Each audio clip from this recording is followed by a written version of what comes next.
एक दृष्टांत बताया जाता है सत्संग में कि एक बार एक राजा और रानी एक संत के पास जाते थे, गुरु के पास सेवा में रहते थे, ज्ञानवान थे और गुरुवान भी थे, लेकिन उनके पास कोई संतान नहीं थी।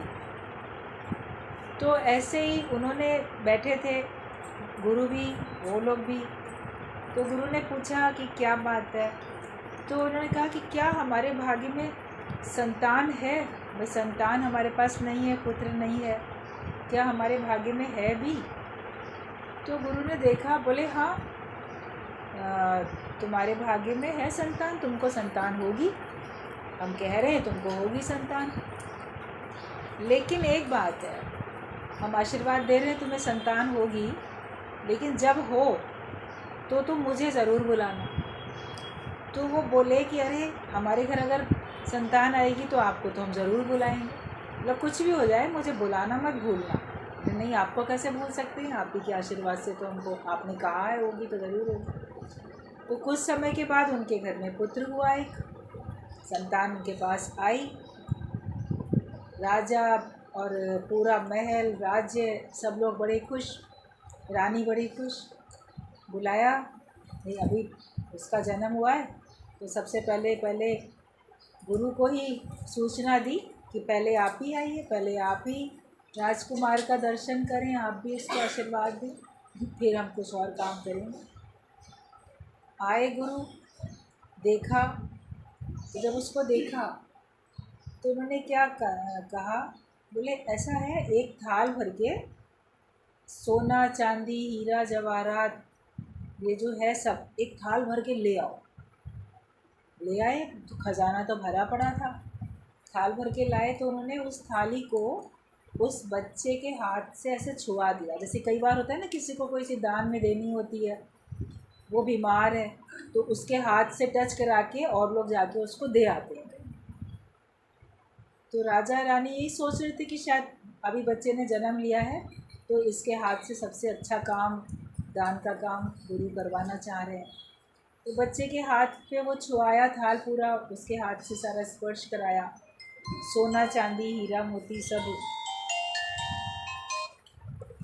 और कहा कि ये थाल जो है ले जाके जनता में, गरीबों में इसको बांट दो, ये धन जो है इसको बांट दो।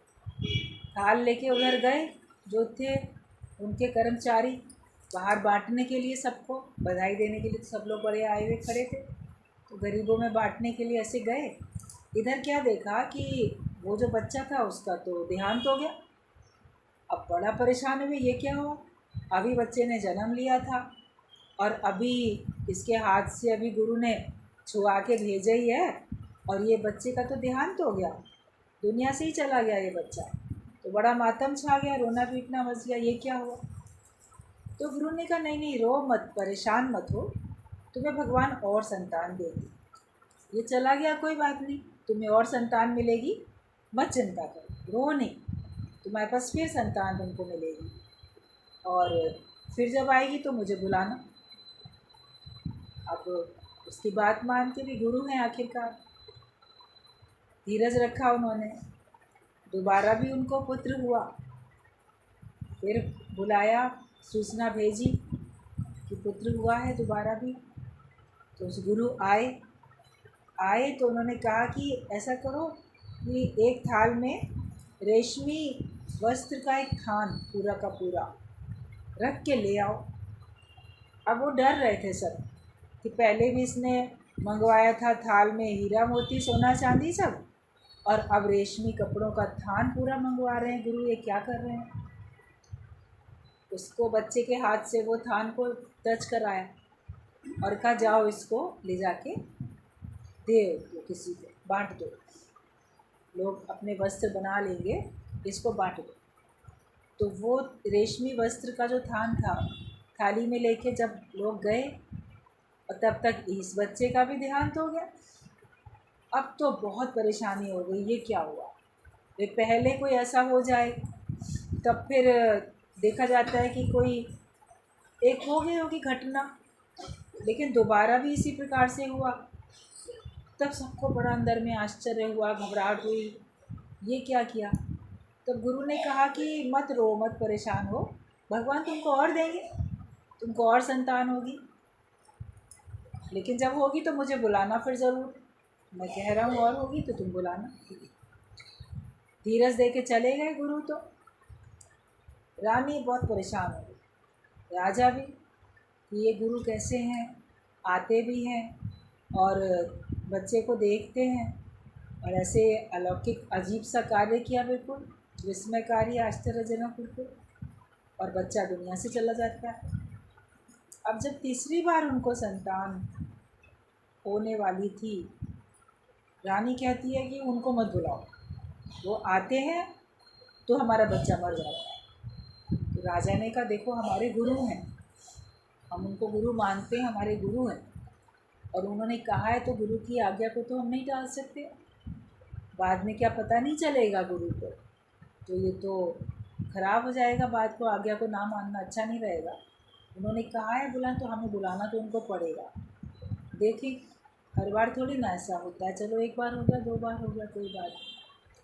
अब तीसरी बार भी जब उनको पुत्र हुआ, संतान, तब गुरु को फिर खबर भेजी गई, आए गुरु। अब सबका दिल बड़ा धक धक धक धक डर रहा था कि अब क्या होगा, अब क्या होगा, कहीं अब की बार तो नहीं संतान जो है दुनिया से चली जाएगी।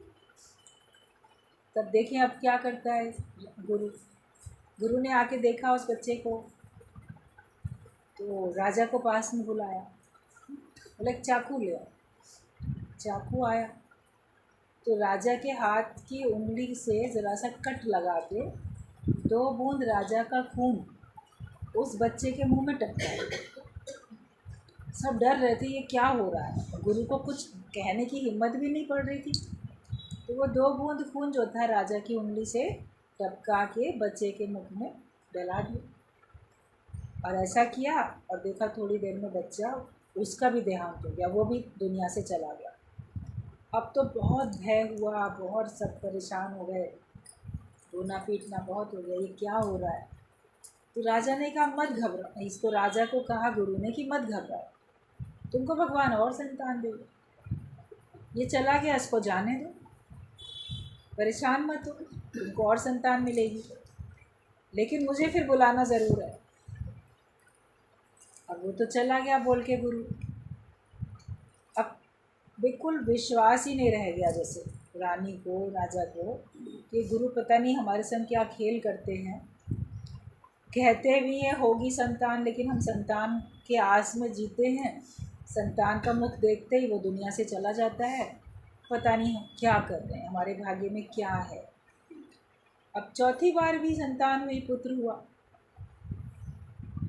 तो सब ऐसे निश्चिंत थे, मतलब इस प्रकार से थे निराश कि गुरु को तो खैर बुलाना ही है, बोले बुला लो, हमें मालूम है बच्चे को बचना तो है नहीं, वो आएंगे कुछ ना कुछ ऐसा खेल करेंगे, हमारा बच्चा चला जाएगा। सब अंदर से उम्मीद उतार के बैठे थे कि कुछ अच्छा भी हो सकता है, और सब ने पक्का मान रखा था कि हर बार गुरु आता है और ऐसा ही खेल करता है और हमारी संतान चली जाती है दुनिया से, तो यही होना है। तो उन्होंने परिस्थिति प्रारब्ध के आगे जैसे समर्पण कर दिया था कि अब उनको कुछ पहले दुख लगा, भय लगा, चिंता हुई, अब की बार उनको निराशा में बोले जो हो रहा है हमको कुछ अब ज़रूरत नहीं है, जो भी होगा। और जब पुत्र हुआ, चौथी संतान, बुलाया गुरु को, तो देखा कि पूरे महल में पहले से ही सन्नाटा है, वरना तो राजकुमार के जन्म पे बड़ा वहाँ पे खुशियाँ होती थी, सजावट होती थी, बहुत रौनक होती थी। लेकिन अब देखा तो चारों तरफ मुर्दांगनी फैली हुई, सबको पता है ये भी चला ही जाएगा बच्चा, गुरु आते हैं और चला जाता है, तो वहाँ कोई रौनक नहीं, कोई सजावट नहीं, कोई खुशी का माहौल नहीं, पहले से ही सब गम का माहौल था, जैसे लोग तैयार बैठे थे कि हमको अभी यही दिन देखना ही है। तब गुरु आए, चौथे संतान राजकुमार को देखा, उसको देख के गुरु बड़े प्रसन्न हुए, मुस्कुराए, और उसको फिर बड़ा आशीर्वाद दिया, और कुछ नहीं कहा कि तुम ये लाओ वो लाओ ऐसा करो, कुछ करने के लिए नहीं कहा, उसको बहुत आशीर्वाद दिया, अच्छे अच्छे आशीर्वाद दिए कि अब संतान बहुत यश वाली होगी, बहुत दीर्घायु होगी, सबको बहुत सुख देने वाला ये बच्चा होगा। ऐसे ऐसे आशीर्वाद देके उसको अपनी गोद में लेके और फिर रानी की गोद में दे दिया। तो वो तो बच्चा जीवित ही था, उसकी थोड़ी ना मृत्यु हुई। तो गुरु ने इतने अच्छे अच्छे आशीर्वाद दिए थे उसको और कहा क्या महल में तुमने ऐसी लगा रखी है मुर्दांगिनी, रौनक करो, ढोल बजाओ, खुशियाँ मनाओ, ये बच्चा तुम्हारा बहुत नाम रोशन करेगा और इस बच्चे से तुम्हें बहुत सुख मिलेगा। तब सब लोग बड़े खुश हो गए, क्योंकि सोच के बैठे थे ये भी जाएगा, लेकिन फिर उनको हुआ कि नहीं जा रहा। ये तो बहुत गुरु ने आशीर्वाद दिए इतने अच्छे अच्छे। सर चारों तरफ प्रसन्नता की लहर दौड़ गई, सब लोग इतने खुश हो गए, खूब ढोल नगाड़े बजने लगे और उत्सव मनने लगा। तो आशीर्वाद दे के गुरु चले गए। राजा रानी बहुत खुश कि चलो ये बच्चा, गुरु ने इतना आशीर्वाद दिया और वो बच्चा बड़ा अच्छा सा स्वस्थ बढ़ने लगा, खेलता कूदता था छोटा ही। तो जैसे वो 3-4 साल का हो गया बच्चा, तो ऐसे 2-3 साल का था, तो घर में ऐसे खेल रहा था आंगन में, महल में। रानी देख रही थी। तो गुरु तो आते रहते थे, ये लोग भी जाते रहते थे गुरु के पास। तो देखा गुरु उनके महल में उनसे मिलने के लिए अपने आप से आ गए ऐसे। तो जब आए तो देखा कि राजा इसने रानी ने स्वागत किया। बच्चा खेल रहा है, खुश हो रहे थे। तो रानी को थोड़ा उदास देख रहे थे गुरु। बोले हम जब आए तो हमारे आने से पहले हमने तुम्हें देखा था, तुम बच्चे को खेलता हुआ देख तो रही थी, लेकिन तुम्हारे चेहरे पे खुशी नहीं थी, तुम थोड़ा उदास थी। हमको देख के तो तुम खुश हो गई, लेकिन उससे पहले तुम उदास थी। तो क्या कारण है, तुम अपने बच्चे को खेलता हुआ देख के उदास क्यों हो रही थी? गुरु ने पूछा।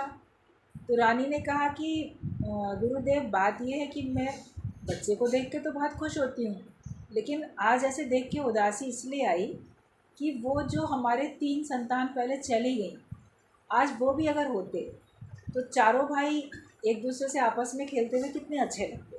ये अकेला अकेला खेल रहा है, इसके बाकी भी भाई होते तो कितना अच्छा होता। तो अब उसको, रानी को इतने साल के बाद अब हिम्मत पड़ी थी पूछने की। बोली आखिरकार वो सब ऐसा खेल, ऐसी लीला क्यों हुई और आपने ऐसा क्यों किया, या ऐसी लीला क्यों हुई? तो गुरु ने कहा कि मैं तुम्हें सब बताता हूँ कि ऐसा क्यों हुआ, लेकिन मैं तुमको अपने मुँह से बाद में बताऊँगा।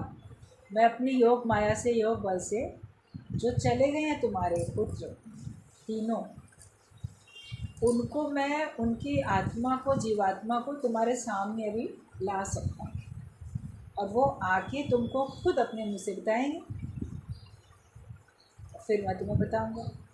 अब राजा भी बहुत उत्सुकता से देख रहा था, रानी भी, कि ये अभी क्या गुरु चमत्कार करने वाले हैं। तब गुरु ने अपने योग बल से, अपनी विद्या से उन तीनों जीवात्माओं को, उन बच्चों को प्रकट कर दिया। वो आके आ गए और कहा गुरु ने, जो सबसे पहले जिसने जन्म लिया था, कि तुम बताओ तुम इस घर में संतान बनके क्यों आई थी? तब उसने कहा कि मैं पिछले जन्म में हीरे मोती का, सोने चांदी का बहुत बड़ा व्यापारी था, जौहरी था मैं, बहुत बड़ा। और ये राजा जो थे, ये पिछले जन्म में डाकू थे। तो उन्होंने मेरी पूरी दुकान, सब व्यापार सारा लूट लिया था। उस दुख में मेरे प्राण चले गए थे। तो मैंने ये अंदर में सोच रहा था कि मैं भी इस राजा से बदला लूँ। इसने मेरा सब कुछ लूट लिया, तो मैं भी इसका जितना कुछ धन इसके पास है मैं भी सारा लूट लूँ। लेकिन ये तो उस जन्म में डाकू थे और मैं इनका लूट भी नहीं पाया। उस दुख में मेरे प्राण शांत हो गए थे। तो मैं तो आया है पुत्र बन के, अब इस जन्म में ये राजा बने हैं, तो मैं पुत्र बन के इनके पास इसीलिए आया था ताकि मैं इनका पूरा खजाना खाली करूँ। कोई कोई बच्चे आते हैं ना घर में जन्म लेके, आपकी सारी संपत्ति को तहस नहस कर देते हैं, सब विनाश कर देते हैं, सब पता नहीं कहाँ कहाँ कहाँ गंवा देते हैं, और या उनके ऊपर बहुत खर्च हो जाता है और कुछ वो अनाप शनाप खर्च कर देते हैं। जैसे व्यापार बढ़ाने के बदले घाटा करा देते हैं, संपत्ति का नाश कर देते हैं। तो उसने कहा कि मैं तो ये आपके राज्य का पूरा खजाना लूटने के लिए, उसको नष्ट करने के लिए आया। लेकिन गुरु की कृपा है कि उन्होंने एक थाल हीरे मोती में ही मेरे हाथ से छुआ के और मुझे बदला मेरा उतने में ही पूरा कर दिया। वरना अगर मैं जीवित रहता, जवान होता, बड़ा होता, तो मैं इनका पूरा राज्य नष्ट कर देता। अब लोग, राजा रानी ने सुना कि देखो पिछले जन्म का भाव ऐसा था और ये आके बच्चा अगर जीवित रहता तो ये हमारा ऐसा नुकसान करता। दूसरे से पूछा, उसने कहा मेरी भी मिल कपड़ों की बहुत बड़ी दुकान थी, इसने उसमें आग लगा दी थी, उसको लूट लिया था। कपड़ों का मैं व्यापारी था, तो मैं भी इसकी बड़ी बेइज्जती करने के लिए आता। जैसे कोई होता है ना, किसी को बहुत किसी कारण से शर्मिंदगी होती है, अपमान सहना पड़ता है। एक तो होता है कोई संतान ऐसी होती है आपके धन का नाश करती है, लेकिन कोई संतान दुनिया में ऐसी आती है जो आपके मान सम्मान का नाश कर देती है। जैसे इतना शर्मिंदा कर देती है, जैसे किसी ने भरे बाज़ार में उनके कपड़े ही ना उतार लिए, इतनी शर्मिंदगी हो जाती है। मतलब मैं तो इनको बहुत संसार में अपमानित करने इन इसलिए आया था कि मैं इनका जैसे बड़ी बेइज्जती करूँ, इनको कष्ट देने के लिए मैं आया था, क्योंकि इन्होंने मुझे इतना कष्ट दिया, मेरी दुकान और मेरा सारा कुछ लूट लिया था। तो मैं भी इनकी सारी खुशियों को लूटने के लिए आया था। इसने डाकू होके मेरा सब लूटा, तो मेरा सब बर्बाद हुआ। तो मैं भी इनकी प्रसन्नता में आग लगाने के लिए आया था, लूटने के लिए, ताकि राजा की बदनामी हो कि ऐसे इतने अच्छे राजा के घर में इतनी खराब संतान कैसे हो गई। गलत आचरण से माँ बाप के ऊपर तो दोष आता है। तो मैं इसलिए आया था, अगर मैं जीवित रहता तो मैं ऐसा करता बड़ा होके।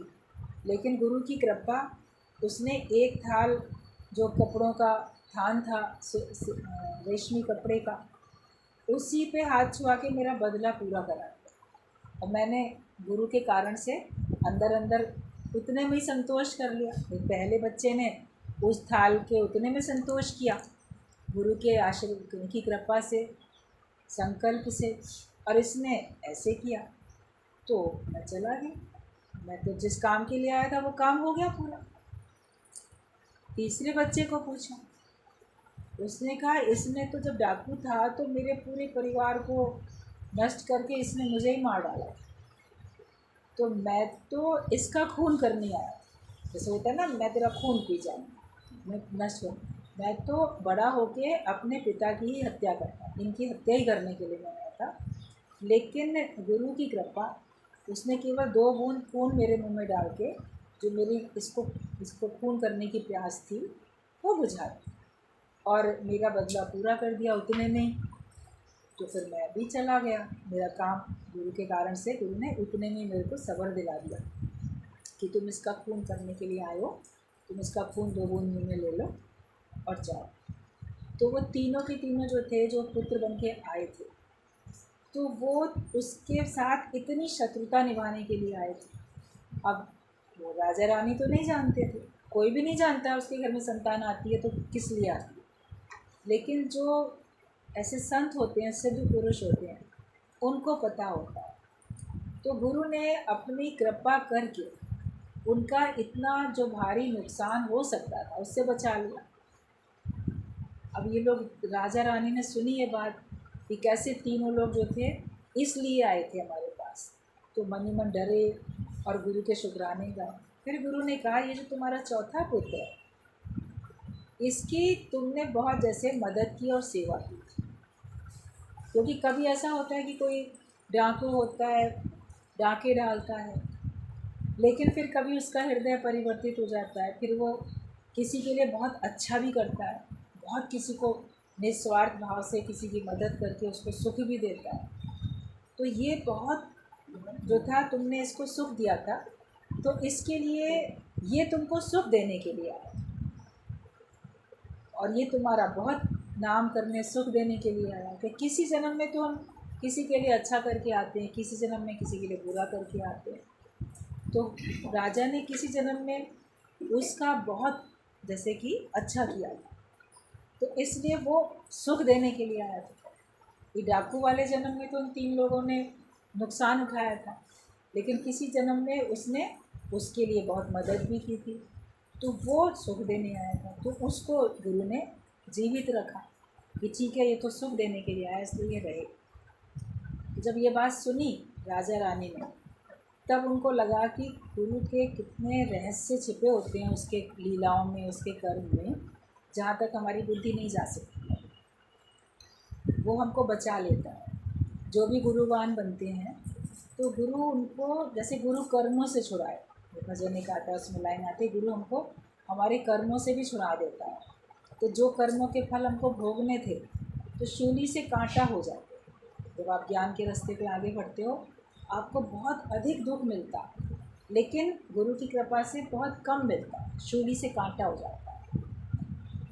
इसलिए कभी भी जीवन में जो भी परिस्थितियाँ आती हैं उसमें कभी भगवान के खेल में आप अपनी ज़्यादा बुद्धि नहीं चलाओ, ऐसा क्यों हो रहा है, क्यों हुआ, क्यों नहीं हुआ। हमारे किसी न किसी जन्म के बहुत ही ऐसे कर्म के फल इकट्ठे हो चुके हैं, जिनको गुरु की कृपा से इस जन्म में सुख है वो तो बढ़ जाते हैं, और जो दुख है उनको दुख की सहने की शक्ति हमको मिल जाती है, और उसमें हम शिकवे शिकायत नहीं करते हैं। तो इसी जन्म में हमारे सारे दुख सुख के हिसाब किताब पूरे हो जाते हैं, और फिर हमारा खाता हो जाता है खाली। जब बैंक में आपका अकाउंट टोटल खाली हो गया, बैलेंस कुछ भी नहीं बचा, तो अकाउंट आपका क्लोज़ हो जाता है। तो हमारे आने जाने का, आवागमन का जो चक्कर था वो हमारा बंद हो जाता है, क्योंकि अब हमारे कोई भी कर्म बचे नहीं। कुछ जल गए, ज्ञान की अग्नि में कुछ जल गए, और कुछ हमने भोग लिए, कुछ हमारे हिस्से के किसी और ने भोग लिए जो आपके निंदक हैं। कई बार आप देखो, आपकी इंटेंशन भी अच्छी होती है, आपकी अगर किसी को टोकते हो तो उसके गलती पे या उसके भले के लिए, तो व्यक्ति दो वजह से किसी को डांटता है या टोकता है। या तो उसकी गलती होती है तो उसको बोलेगा, या वो गलत कर रहा है तो उसको टोकेगा, लेकिन कोई नहीं सुनता, नहीं समझता, बल्कि उल्टे आपके ऊपर ही मान लो दोषारोपण कोई करता है, आपकी निंदा करता है, ये व्यक्ति ऐसा ऐसा है। अपनी गलती छुपाने के लिए दूसरे लोगों से उसकी वो कोई निंदा करता है। तो जो निंदा करता है वो उसके खाते में जो बदकर्म है, निंदक को उसका फल मिल जाता है। इसलिए ज्ञान में आने के बाद अगर कोई आपकी निंदा करता हुआ दिखे, आपको पता चले, तो ये मत सोचो ये मेरा शत्रु है, ये मेरी निंदा करता है। बोलो ये मेरा मित्र है, ये मेरी निंदा करके मेरे हिस्से के जो भी संचित कर्म होंगे या प्रारब्ध के होंगे या इस जन्म में क्रियमान कर्म होंगे, जो मेरे बदकर्म होंगे, उनका फल उसको मिल रहा है, मिलेगा। तो भगवान मेरे को उनसे छुड़ा रहा है। और कभी आपके बहुत सारे प्रशंसक भी होते हैं जो आपके कार्यों की प्रशंसा करते हैं। तो जो प्रशंसक होते हैं वो आपके सत्कर्मों का फल ले लेते हैं, भगवान आपके अच्छे कार्यों का फल उनको दे देते हैं। पिछले दिनों भी आप लोगों ने पॉइंट पढ़ा था, सुना था कि जो भी संत हैं, गुरु हैं, अच्छे कार्य करने वाले हैं, तो उनके अच्छे कार्यों का फल उनको, उनके शिष्यों को, उनके परिवार वालों को और लोगों को जो भी उनको सहयोग करते हैं उनको मिलता है, कुछ अंश उनको भी मिल जाता है। तो जब कोई आपकी प्रशंसा करता है तो आपके किए हुए अच्छे कर्मों का, सत्कर्मों का जो फल था वो प्रशंसकों के पास चला जाता है, और जो आपके निंदक थे उनके पास आपके बदकर्मों का फल चला जाता है। तो आपके पास तो कुछ बचेगा नहीं, और जो थोड़ा सा बचेगा फिर भी वो भोगने के लिए उसमें आपके पास ज्ञान है। अगर दुख है आपको वो भोगना है तो उसमें आपके पास धीरज है, सहन शक्ति है। दुख विच आप सुख मनाते हो कि अच्छा है इस जन्म में ये दुख मिल रहा है तो अब मेरे को आगे जन्म लेना ही नहीं है। सुख मिलता है तो भी आप धीरज में रहते हो, उसमें आप गर्व नहीं करते, अहंकार में फूल नहीं जाते। वरना किसी को अगर सांसारिक माया के सुख मिलते हैं तो उन सुखों में उसको और अभिमान आता है, वो और गर्व करता है कि मैं तो बहुत भाग्यशाली हूँ, या मेरे समान तो कोई दूसरा है ही नहीं। ज्ञान के आने के बाद आपके पास में ये गलतियाँ आपके पास से होती नहीं, चली जाती हैं। आप अपने जीवन को दुख में सुख में दोनों में बैलेंस करना सीख जाएंगे तो हर बात में भलाई छिपी होती है। और कर्मों की गति होती है बहुत गहरी। जितना आपको कष्ट मिल रहा है, बस ये विचार करो इससे 1000 गुना अधिक भी मिल सकता है, लेकिन भगवान की कृपा है कि उसने मुझे उतने में ही बचा लिया। जितना भी जिसको मिल रहा है, हर एक को अपना बहुत लगता है, बहुत ज़्यादा लगता है कि मेरे पास तो बहुत दुख है, लेकिन ये सोचो कि जितना है उसमें कुछ कुछ सुख भी तो है, सारे दुख नहीं है। भगवान ने कुछ सुख भी दे रखे हैं। और अगर आप सुख महसूस नहीं होते हैं, दुख ही दुख लगता है, तो भी ये बोलो कि इससे भी कई गुना ज़्यादा मिल सकते थे, लेकिन ये भगवान की कृपा है जो उसने मुझे ज्ञान दिया, सत्संग दिया और मुझे उसको सहने की शक्ति दी और ये शूली से कांटा दिया। ये नहीं बोलो बहुत है, जितने हैं बोलो ये तो कांटे बराबर है, मुझे तो पता नहीं बहुत मिल सकता है, तो फिर आपके मन में धीरज रहेगा। और उन्हीं कांटों के बीच में आपको कोई ना कोई फूल भी दिखेगा, मतलब दुख के बीच में कोई ना कोई आपको सुख भी दिखेगा, कोई ना कोई आपको आराम भी दिखेगा, कुछ तो आपको अच्छा दिखेगा।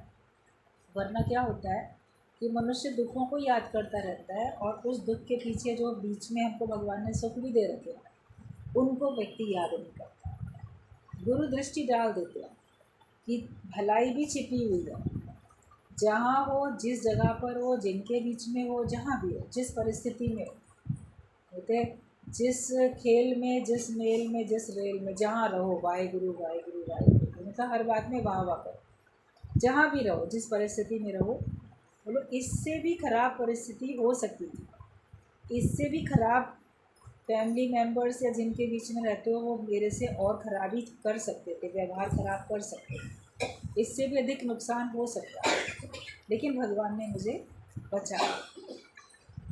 जो भी ज्ञानवान होता है, जो भी सत्संग में आता है, गुरु भी उसके ऊपर कृपा करते हैं, भगवान की कृपा होती है तभी कोई ज्ञान में आ पाता है। तो उसका तो आगे अच्छा ही अच्छा होना, उसका कुछ बिगड़ना है नहीं।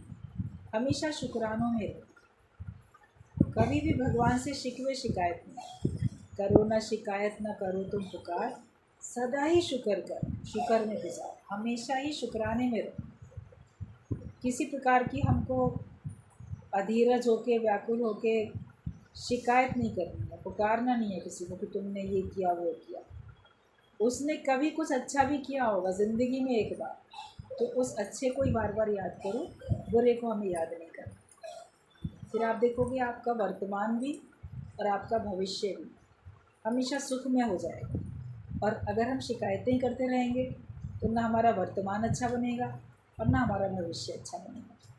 तो अपने पर कृपा करें, अपनी कृपा जैसे आप करें सो सेवक गुरु की मत।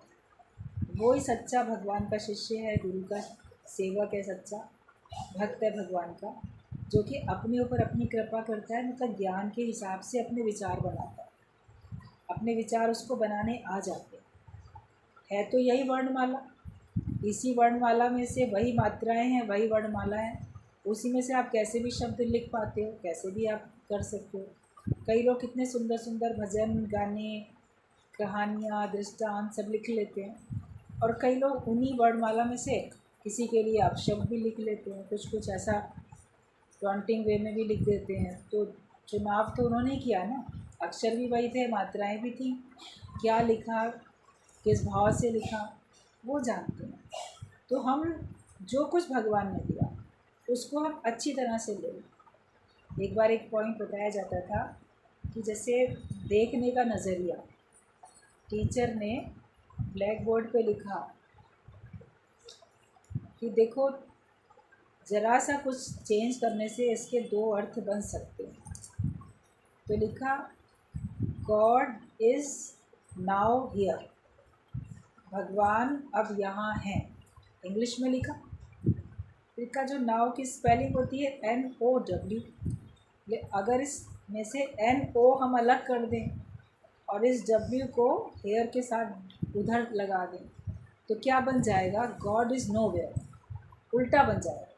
एक होगा कि एक है बोलेगा कि भगवान यहीं है, एक बोलेगा भगवान कहीं नहीं है, बिल्कुल विपरीत हो गया ना। गॉड इज़ नो वेयर, भगवान कहीं नहीं है, और गॉड इज़ नाउ हियर, भगवान तो यहीं है।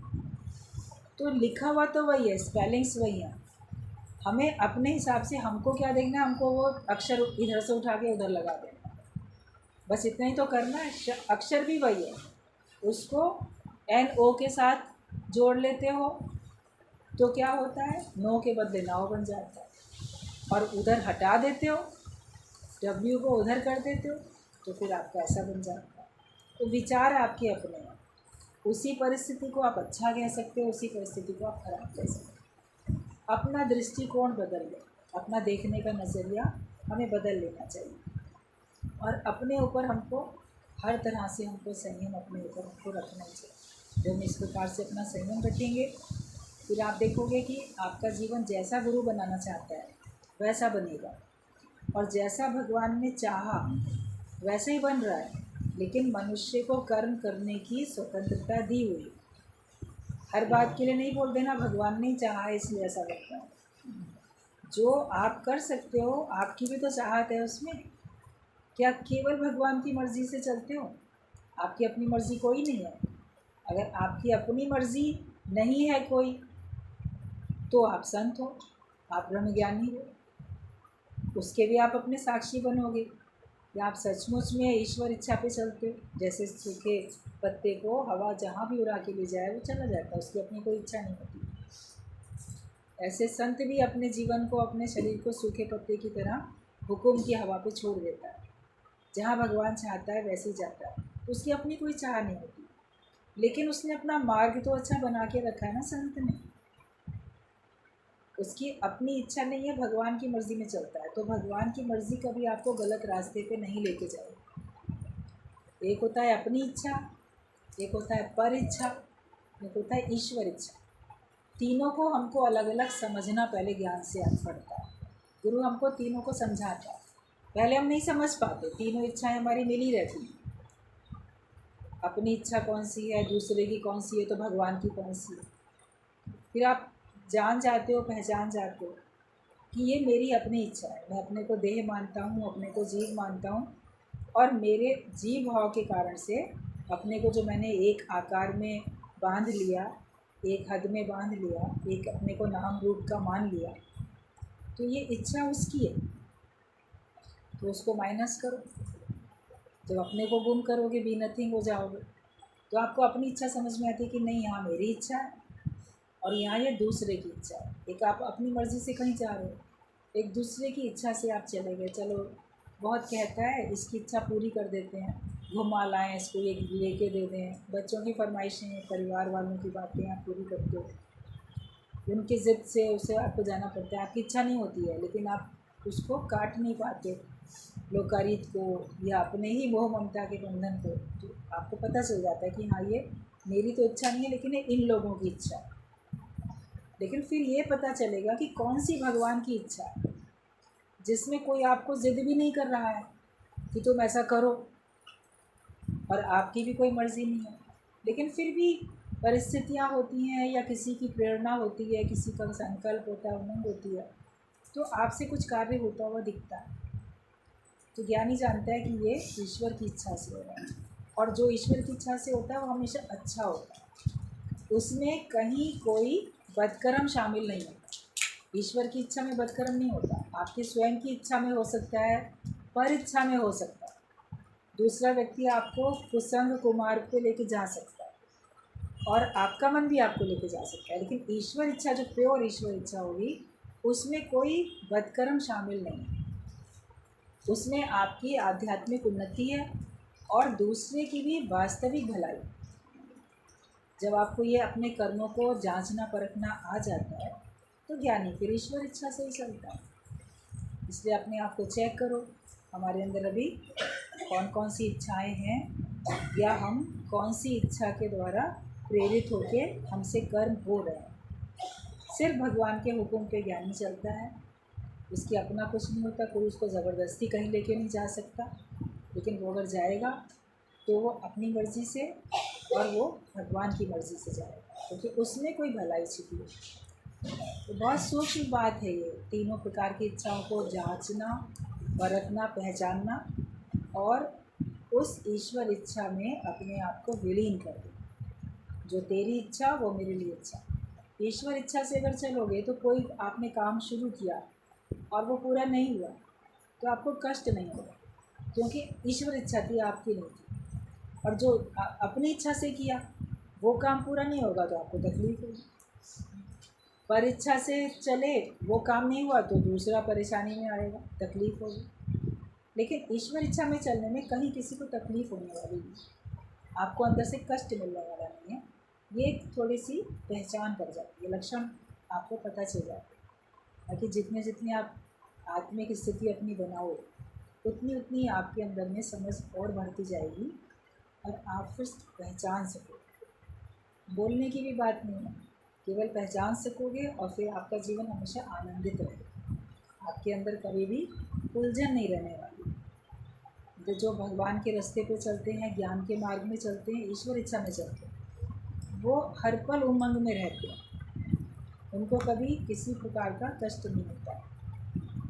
सदा आनंद में रहना चाहते हो तो फिर हमको ईश्वर इच्छा में ही अपने आप को समर्पित करना है, उसी में अपने को चलना है। और जो है उसमें भलाई है, इस बात को हमेशा आपको याद रखना है। ठीक है।